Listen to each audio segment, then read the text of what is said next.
We are tonight's entertainment. You can't handle the truth. The fire rises. Pizza time. You're a wizard, Harry. So it begins. You know how much I sacrifice? You think that's air you're breathing? Groovy. I don't have friends. I got family. We are sex people!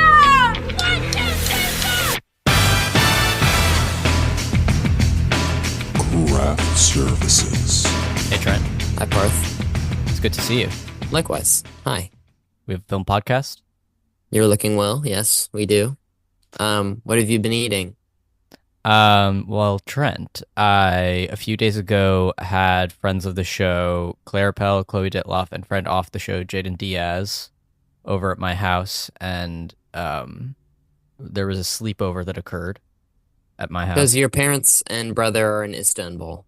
They are. And I'm not, so that I can finish filming my movie, which I've been filming since September. So does that mean, like, in the coming weeks you'll be finishing, or just so you can continue to make progress? In the coming weeks, like by the end of July, the idea is that this will be done. Oh, good for you. Yeah. And when does your main actor, like, leave the state? Is that why? Part of the I reason believe why? mid-July or mid-August. Good yeah. timing. Yeah, really good timing.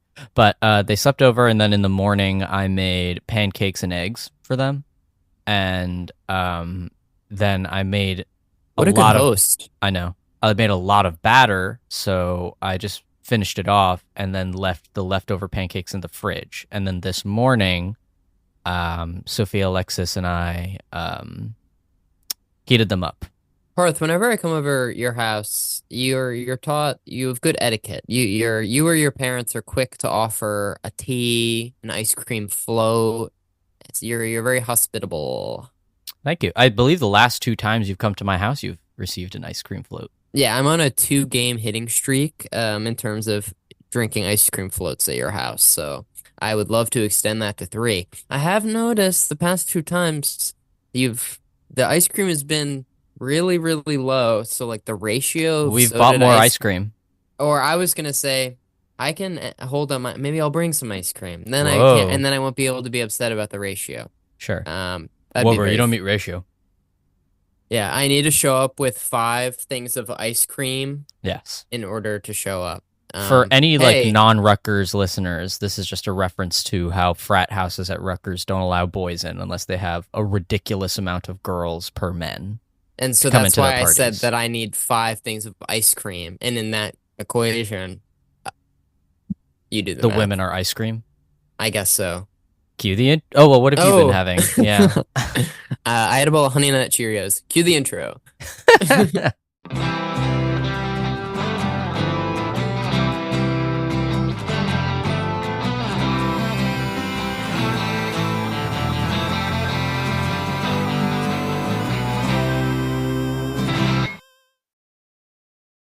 Welcome back to Craft Services, where we talk about the movies. Each week we talk about a film and hopefully have a crew member of that film to talk with us about their experience working on the picture. This week is part 2 with Inside Out 2 editor Maurissa Horwitz. Part 2 of the interview of Inside Out 2 with Maurissa Horwitz, which doesn't rhyme with 2. But she was really, really nice to talk to.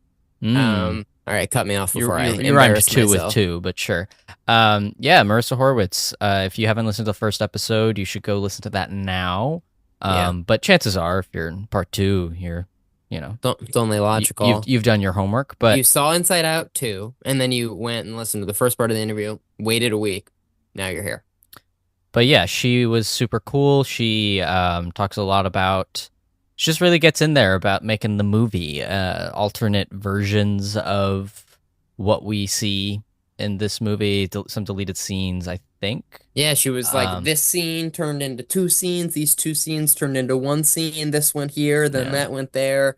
It used to be Riley played ukulele, now it's hockey. Yeah, it's I mean, crazy. I think that was a little bit in our last episode as well, but she goes... Just priming the pump, Parth. Yeah, Priming the pump. Okay.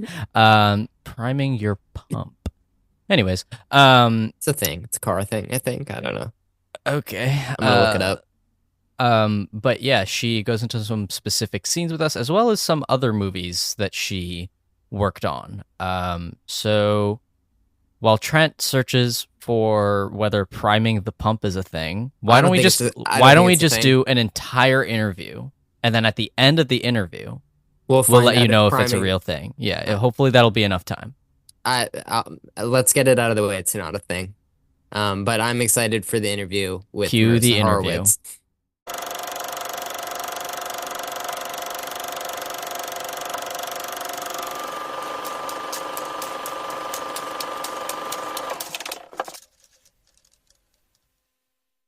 You spoke a little bit about the opening, like, hockey game recap, and while watching the movie, I was like,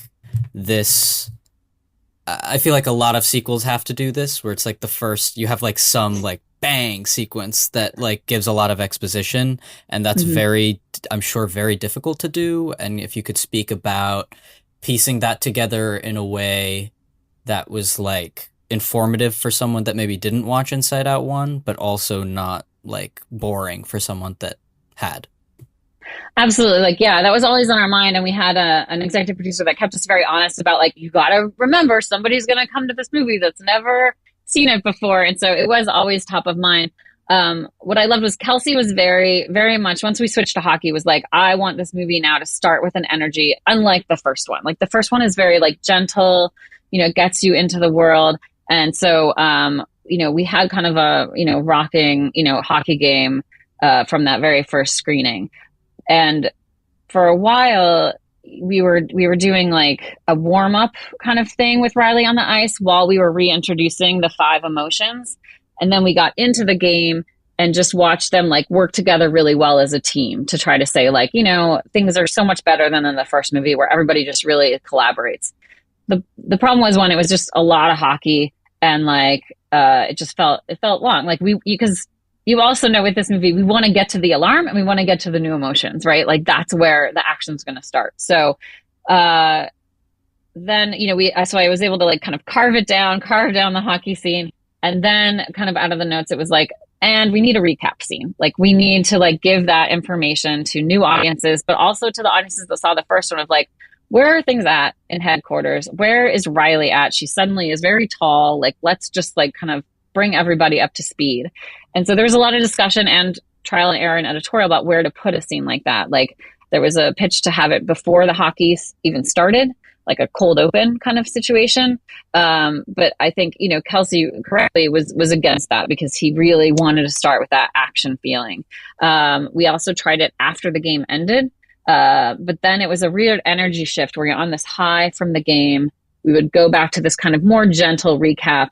And then all of a sudden she's still celebrating with her friends. So that didn't feel right, like pacing wise. And then we tried it between the warm up and the game. But then suddenly for non-hockey people, it felt like there were 2 games. Like, didn't we do a whole game over here and then we're coming back to start a new game? So, what was great was I was like, oh, give me 2 days. I got an idea. And so I took out a lot of the warm-up stuff and basically reintroduced the core emotions as the game was already going. The puck had already dropped. I mean, there's some quick cuts, but like you really get to see their personalities come out during the game. And then the penalty box just seemed like the perfect moment. It's like a natural pause to try to put this recap scene in.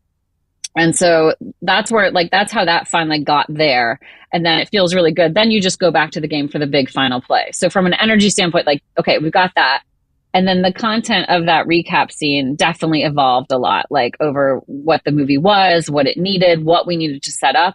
Like, obviously we kind of touch on some new elements in there, like the beliefs and the sense of self, which are new things that are going to become a big deal in this one. But we also like kind of wanted to say, okay, here's where the personality islands are. We're not going to deal with those, and like, but we know they're important to everybody, but like, here's where they are. And we're going to move on from that in this movie. And also just like updates with Riley, like she's tall, she's got braces, like all these teen things. And so we wanted to do it in a fun and efficient way and as visually as possible so that like people didn't forget when we got back to the game what we had watched at the beginning. And that was tricky because there's a lot of information. So we just tried to be both efficient and fun in it so we could get back to like where we're going now with Riley. So hopefully it worked. I just find it so interesting listening to you talk about like the practical compromises like that, and I could like see in real time like how that was made. And are there any other examples you can think of in this movie where you sort of maybe took two scenes and turned it into one scene, or just something similar to like what you just shared? Yeah. It's a really good question. There's a couple I can talk about. So just, if one starts being bored, just cut me off. Like even the alarm scene, when the alarm goes off, like that was something that was actually in every single screening. That was always going to be it. And a construction crew was going to come in. But up through, I think until the fourth screening, the new emotions came in at the same time as those construction workers. So it was like all chaos all the time. And so, and Riley's sleeping through all that. So it was great because you got to really see the old emotions and the new emotions like interact and that like stress on them. But, what definitely we realized was it's a lot more fun to see those new emotions come in when Riley's awake, and you can see the impact they have on her right away and like cause more problems for Riley. And so that was one where like, it took us a surprising amount of time to realize like that's what needed to happen. And then as soon as we did it, it was like, oh, that makes sense. I think it was all in an effort of like, we want to get the movie going, and like the new emotions are where it like really starts cranking, in terms of a new story. And so, but I think it works in that way. Then Joy's dealing with, and the emotions are dealing with one chaos, and then they have like a brief moment of respite, and then like Riley gets terrible news, and suddenly then there's more problems for them to deal with. So, I think where we landed is the right way, but it took us a little while. Yeah, there's a pretty, I'm trying to not be too spoilery, but this will also come out like 2 weeks after, so it'll be fine. Great. But there's a pretty awesome sequence where Joy and the other emotions are dealing with like a video game character and other characters in the back of Riley's mind. If you could talk about putting that sequence together, because it's the kind of sequence that like it could have overstayed its welcome, but like it doesn't, but I don't know. It's just like a funny. Thank you. That's good to hear, because there was a while where it did. And it was hard because it was so funny. And like when you just watched the scene, like there were so many, like it was so many jokes and everything was funny. But then when we would put it in the context of the larger movie, like we need to get back to what's going on with Riley, right? So it's definitely, I think the vault is Kelsey, the director's favorite scene, no question. But we did have to kind of keep figuring out like, okay, we're going to have to give up one joke. Like, what can we give up? But we didn't want to give up any of the characters. So like, we loved like Bluefy, Lance, and Deep Dark Secret. I don't think that's too spoilery. We're the three that they met in the vault, and we loved all of them, and they each served their own purpose. So it really was kind of constantly taking a look at like, okay, but it's still really funny, even if we lose this one thing, and it doesn't affect like the rest of the movie. So that was like a constant back and forth, and it was hard because everyone had their favorite jokes in there. Edit took some blame sometimes when those got cut out, but it was always in service of like, it's still funny, and we gotta keep things moving. So yeah, I'm happy to hear that you feel like it didn't overstay as well. The funny and interesting thing and sort of like limitless aspect of this movie is like, the fact that it's like about our brain, it's like the sarcasm joke, like that's just like something funny that someone thought of, and it could be like a throwaway joke, but instead it's like a full scene. And you as the editor, it must be difficult to distinguish, like the utility of these jokes versus just if they're clever, Yeah, and I think with sarcasm in particular, once we found a way to make it something that connected Riley, anxiety, and joy, like where all three of those groups were, and they were actually interacting because of it, that's when it's worth spending a scene in. And so like that, and like the projection scene in Imagination Land, like both of those, like you've got joy and anxiety like causing problems for each other, or at least one's causing problems for the other, and Riley's involved in the whole thing. And so like that's what you want in this movie, so that you don't lose track of the Riley part of it, which is what they're all like looking out for and trying to do good for. But we loved the sarcasm joke, and we tried it a lot of different ways, because we didn't want to lose them calling out over it. again, I'm trying to spoil too much, but like our core emotions calling out over it. But it was hard to know where to place that because you got to get the Riley of it first, right? Like that, like, you know, how anxiety and ennui are using it to serve Riley. So yeah, it was a fun one, but definitely another delicate balance there. Speaking on the anxiety of it all, at a certain point in the movie, I turned to Trent and said that this movie was going to cause me like maybe too much secondhand embarrassment because of just the nature of the story. Sure. But when there's like there's a scene in which anxiety is like the primary, protagonist of that scene. I felt like my anxiety, like it was becoming anxious for me, and I'm wondering, like, what were you finding about how to edit scenes with that character in it to achieve that effect? Yeah, we had to be really careful. We definitely had some screenings where people were like, we can't live with that feeling. Like the movie stops being fun because you can't let go of the anxiety even when you're not with her anymore, right? Like we'd cut to Joy for fun and it didn't feel fun anymore. So that was something we definitely had to keep working on. I will say, like, Maya, when she recorded for us, suddenly anxiety became this character that you're like, oh, she does believe she's doing right for Riley. You know, like there's an empathy that she brings there that you're like, oh. And so then it was just a matter of working with Maya in the recording sessions. Like, okay, is anxiety at a 1? Is she at a 9? Like, where is she in this scene? And being very aware of that when we were then cutting the dialogue in so that we could kind of temper that and leave the really high stuff kind of for the end. So that you're not living with it for too long, because it's a hard thing to live with. We still kind of kept like, her pacing in general is fast, and like how we cut her, like, you know, she can move around very quickly. So it allowed us to cut, you know, faster in her scenes, but hopefully that like in a fun way. Whereas like the real feeling of like anxiousness is just for where it emotionally resonates, you know, and it's emotionally important. So we're starting to wrap up slowly but surely. And when you watch the movie, what is the thing that comes to mind as like the most difficult hurdle, and what is something that you are like uniquely proud of? Or they can be the same. Yeah, I think they probably are the same. I think, well, balancing the what I consider 3 storylines was like definitely just a constant challenge and a pacing thing we had to be always aware of and reworking, and really especially the ending. Like the ending, it just took a while for us to find it story-wise and emotionally, and like the order of the beats through that ending, like where Riley apologizes versus, you know, a resolution kind of in headquarters. And I just, I'll be honest, as the editor, I've seen this movie hundreds and hundreds of times, in various formats. And so it's hard for me, to like laugh at all the jokes or like feel emotion, but there is a part at the end where I continue to get a little tingly, about like,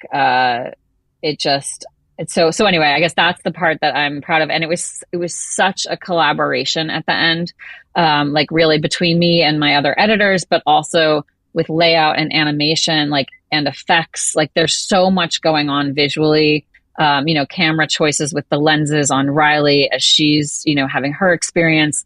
And then, you know, the effects of the storm going on, then also just like the animation, like, the nuance animation brought to the emotion, both of the emotions and of Riley and her friends, like just landed that plane so well that it just, it was just an amazing group effort at the end to really make that all come together. I just wanted to ask, now that we're sort of moving past some Inside Out 2 stuff, you mentioned being a part of Nimona and being the lead editor on that.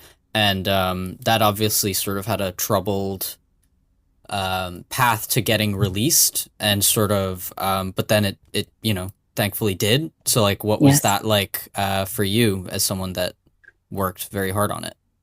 Yeah, I mean, I was so happy that it made its way into the world, and it's so much the version that we were all working on at the end there at Blue Sky. Like it feels, there were scenes I could still mouth the words to when, you know, I saw the final. So it just like, I was just really happy for everyone that it came out into the world. I loved the story. I loved everyone involved with it. So, I was sorry I couldn't be the one to finish it, but the team did an amazing job. Randy and Aaron. I had been working with Aaron before, and anyway, the whole team just did amazing work.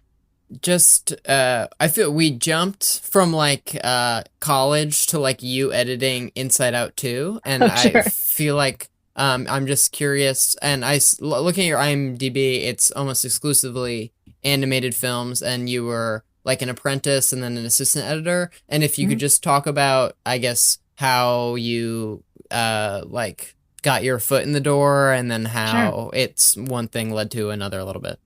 Yeah.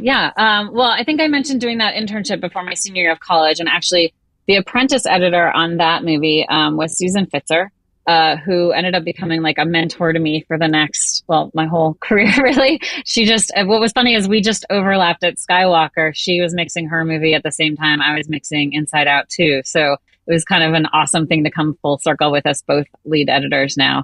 But she is the one who brought me onto my first live action movie, which was Robert Altman, Dr. T and the Women, starring Richard Gere as a gynecologist, which was like super cool to work on, and just like super, obviously to be around Robert Altman and Jerry Peroni, who was the lead editor on that. It was just an amazing experience. So I worked with Susan there, and then we kind of went our separate ways for a few years, and she had then transitioned into animation. She gave me a call and said, while she was doing that, I had worked another live action movie. I was an apprentice on 1 Hour Photo, with Jeff Ford was the lead editor on that, who obviously is amazing. And then I decided to transition to TV because I wanted to get on the Avid. And back then, the film room, I was still an apprentice in a film room. So, syncing dailies, which I loved, and like conforming the cut, but like really separate from the actual editing and the creative work going on in the Avid. So I switched to TV and worked like a year of night shifts on TV to become an assistant editor on some shows. And then Susan called me and offered me she said, they're looking for another assistant on my show at DreamWorks, and I'll train you in everything you don't know, but I think you'll really like it. And so I went over there. And again, like I really hadn't understood how influential editorial was in animated movies until I got to DreamWorks. Like I had no idea, and it wasn't really talked about much. And as soon as I got there and saw like how creative we got to be, how much we got to work so closely with story and writing and the director, and like completely like continue shaping the cut like for years, and like adding more jokes, or like, oh, the character's not working, like we could still work on that. It was just it was an amazing thing to be able to be that much a part of the creative process the whole way through. And so I loved it. And I loved, like, because you're on it for so long, you really bond as a team, you really get to know each other. So I liked that like very personal aspect of it too, of really like coming together and knowing your coworkers and relying on them, and being a really solid team. So basically then I was at DreamWorks for about 5 years as an assistant editor, and I got the opportunity for my first kind of creative associate editor job on Romeo and Juliet, which was with Catherine Apple was lead editor. And I got to move to London, which, like, also as an editor, I never thought I'd get to travel for work. So I got to live in London for a year, and then Toronto for another year. And that was great because that was my first, like, full-time, hands-on, getting to do the creative editing. And I just kept loving it more and more. So anyway, then it's been a journey from there. And I would bounce back to LA, and then got an opportunity to cut, like, an open season direct to video. That was my first like lead job, which was great. That whole movie, I mean, compared to the size of the team I had at Pixar, that was just me and my assistant editor, who was TJ Young on that movie. And we did the whole thing start to finish in 18 months, which was like, it just every experience is different, and you learn from every different like size show, different budget, different team. So it's been great. And even, Playmobil, which was my next lead editor job, I moved to Montreal for that one. What I was excited about was it had live action bookends. So I got to cut some live action and animation. I love taking jobs where I can learn and grow and work with wonderful people. And certainly Inside Out 2 has been a pinnacle of that. So I'm excited to hopefully stay at Pixar for a while and keep working with other wonderful teams. We're excited too. Hopefully you can come on the podcast for your next great movie.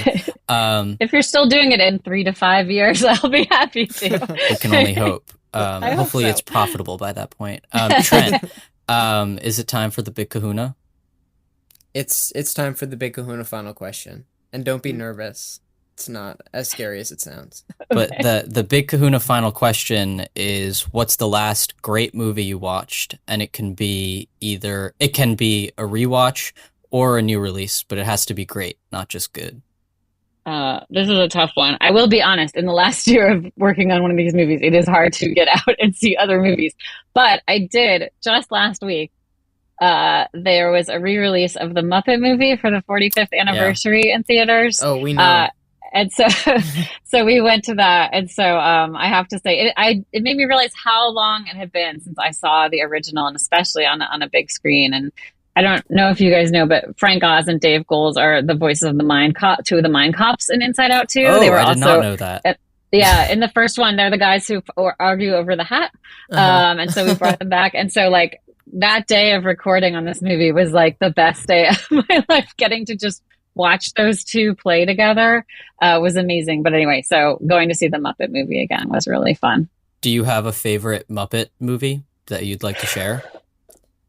I'm going to say Great Muppet Caper. I'm just super loyal to. That was number one on my solo podcast. So we're the same type of person. Yes. I was holding my tongue. I was going to be like, the Muppet movie was only number 3. But I'm glad we're the same type of Muppet person. 100%. It's a Muppet. It's a heist. It's got everything. Like the best Charles Grodin. Come on. And anyway. it's the one that Jim Henson directed. Yes. So anyway. So Good call. I'm gonna bring you out by saying thank you so much to Maurissa Horwitz, who's worked on such films as Monsters vs. Aliens, and who edited the awesome movie which in our time is being released tomorrow, but in your time was released like 2 weeks ago. Kelsey Mann's Inside Out 2. Thank you so much for being with us. Thank you guys so much.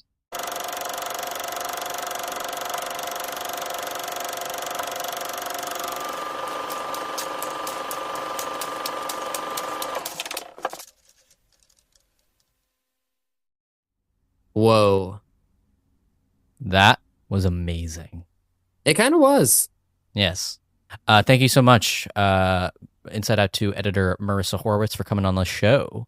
Again, very nice guest. And thank you so much to her team at Pixar for setting us up with the press screening, and also to her Disney Publicist. representative, Yeah. her publicist, who was sat in on the interview and listened to us talk, and then afterwards was like, you don't have to take anything out. Guys, you played ball. Thank you.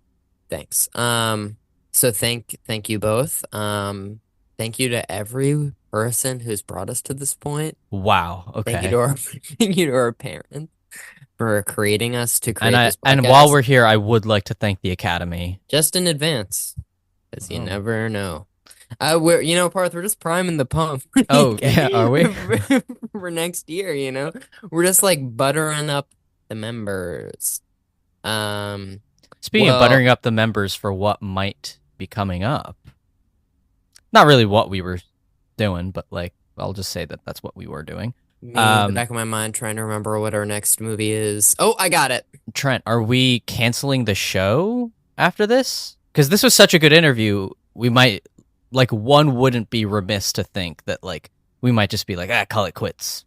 No. We're not going to call it quits. We're actually going to cover our 101st movie. So that means Inside Out 2 was our 100th film. Well, Trent is looking at how our folder structures are, yeah, but no, that I includes like realized our that as I said specials. Yeah. So it's not quite our 100th film. But Trent, we are coming up pretty close to our 200th episode. Yeah, what are we at, like 190 or something? Yeah, I think this might be 191, 192, something like that. But needless to say, the show's not ending. We're covering another movie. It's gonna be The Bike Riders. It's John Krasinski's If. Oh, my bad. Oh, sorry, Freudian slip. From the twisted mind of John Krasinski. It's what's the other like Blumhouse Imaginary Friends movie? That, Imaginary. Yeah. It's that? That's what we're covering? That was the slip you made?